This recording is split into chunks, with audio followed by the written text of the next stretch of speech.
अस्सलाम वालेकुम वरहमतुल्लाहि वबरकातुहू। दोस्तों, हमारा चैनल सब्सक्राइब करें, बेल आइकन को दबाना ना भूलें ताकि हमारी न्यू अपलोड वीडियोस की नोटिफिकेशन आपको मिलती रहें। शेयर करें, लाइक करें, कमेंट करें। पिछली वीडियो में हम लोगों ने जाना था कि वित्र की नमाज का क्या तरीका है। आज हम लोग जानेंगे कि सफ़र की हालत में नमाज पढ़ने का क्या बयान है, और ये तकरीबन 30 मसलों में बयान किया गया है। इंशाल्लाह 2 से 3 वीडियो में आपको इसके बारे में बताएंगे। फ़िलहाल शुरू करते हैं आज के पहले मसले से। अगर कोई 1 मंजिल या 2 मंजिल का सफ़र करे तो इस सफ़र से शरीयत का कोई हुक्म नहीं बदलता, और शरीयत के कायदे से उसे मुसाफिर नहीं कहते। उसको सारी बातें इसी तरह करनी चाहिए जैसे कि अपने घर में करती थी।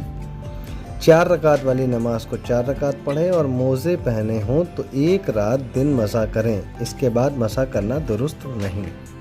मसला नंबर 2, जो कोई 3 मंजिल चलने का इरादा करके निकले वह शरीयत के कायदे से मुसाफिर है। जब अपने शहर की आबादी से बाहर हो गए तो शरीयत से मुसाफिर बन गई, और जब तक आबादी के अंदर अंदर चलती रहे तब तक मुसाफिर नहीं है।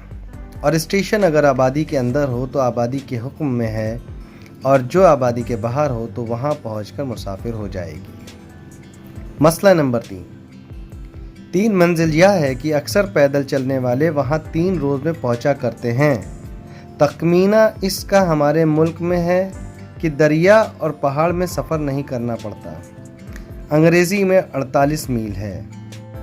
मसला नंबर 4, अगर कोई जगह इतनी दूर है कि ऊँट और आदमी की चाल के एतबार से 2-3 मंजिल है, लेकिन तेज़ इक्का या तेज़ बहाली पर सवार हैं, इसलिए 2 दिन ही में पहुंच जाएंगे, या रेल में सवार होकर ज़रा सी देर में पहुंच जाएंगे, तब भी वह शरीयत के हिसाब से मुसाफिर है। मसला नंबर 5, जो कोई शरीयत से मुसाफिर हो वह ज़ुहर और असर और इशा की फ़र्ज़ नमाज 2-2 रकात पढ़े, और सुन्नतों का हुक्म है कि जल्दी हो तो फजर की सुन्नतों के अलावा और सुन्नतों को छोड़ देना दुरुस्त है। इस छोड़ देने से कुछ गुनाह ना होगा, और अगर कुछ जल्दी ना हो, ना अपने साथियों में रह जाने का डर हो तो ना छोड़ें, और सुन्नतें सफ़र में पूरी की पूरी पढ़ें, इनमें कोई रद्द-बदल और कमी नहीं होती है। मसला नंबर 6, फज्र और मगरिब और वित्र की नमाज में भी कोई कमी नहीं है, जैसे हमेशा पढ़ते हैं वैसे ही पढ़ेंगे। मसला नंबर 7, ज़ोहर असर इशा की नमाज 2 रकातों से ज़्यादा ना पढ़ें, पूरी 4 रकातें पढ़ना गुनाह है। जैसे ज़ोहर की कोई 6 फ़र्ज़ पढ़े तो गुनाहगार होगा। मसला नंबर 8, अगर भूले से 4 रकातें पढ़ ली तो अगर दूसरी रकात पर बैठ कर अत्तहियात पढ़ा है तब तो 2 रकातें फ़ज्र की हो गई और 2 रकातें नफल की हो जाएंगी, और सजदा सह करना पड़ेगा। और अगर 2 रकात पर ना बैठें तो 4 रकात नफल हो जाएंगी, फ़र्ज़ नमाज फिर से पढ़नी पड़ेगी। मसला नंबर 9, अगर रास्ते में कहीं ठहर गई तो अगर 15 दिन कम ठहरने की नीयत है तो बराबर वह मुसाफिर रहेगी। 4 रकात वाली फ़र्ज़ नमाज 2 रकात पढ़ती रहे, और अगर 15 दिन या इससे ज़्यादा ठहरने की नीयत कर ली है तो अब वह मुसाफिर नहीं रही। फिर अगर नीयत बदल गई और 15 दिन से पहले जाने का इरादा हो गया तब भी मुसाफिर न बनेगी। नमाज़ें पूरी पूरी पढ़ें।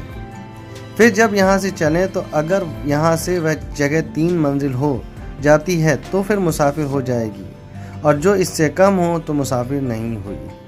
मसला नंबर 10, 3 मंजिलें जाने का इरादा करके घर से निकले, लेकिन घर ही से यह भी नियत है कि फ़लाने गांव में 15 दिन ठहरूंगी, तो मुसाफिर नहीं रही। रास्ते भर पूरी नमाज़ें पढ़ें, फिर अगर उस गांव में पहुंचकर पूरे 15 दिन टहलना हुआ तब भी मुसाफिर ना बनेगी। मसला नंबर 11, 3 मंजिल जाने का इरादा था, लेकिन पहली मंजिल या दूसरी मंजिल पर अपना घर पड़ेगा, तब भी मुसाफिर नहीं हुई। तो दोस्तों, ये कुछ मसले थे सफ़र की हालत में नमाज़ पढ़ने के बयान के बारे में। कुछ मसलों के बारे में आपको बता दिया है। इंशाअल्लाह बकिया मसलों के बारे में अगली वीडियोज़ में बताया जाएगा। फ़िलहाल अपना ख्याल रखें, दुआओं में याद रखें, और अपनी अपनी नमाज़ों को बेहतर बनाने की कोशिश करें। इंशाअल्लाह हम सबको इस चीज़ की हिदायत दे। کہ ہم سب کی نمازیں بہتر ہوں. اپنا خیال رکھیے. السلام علیکم.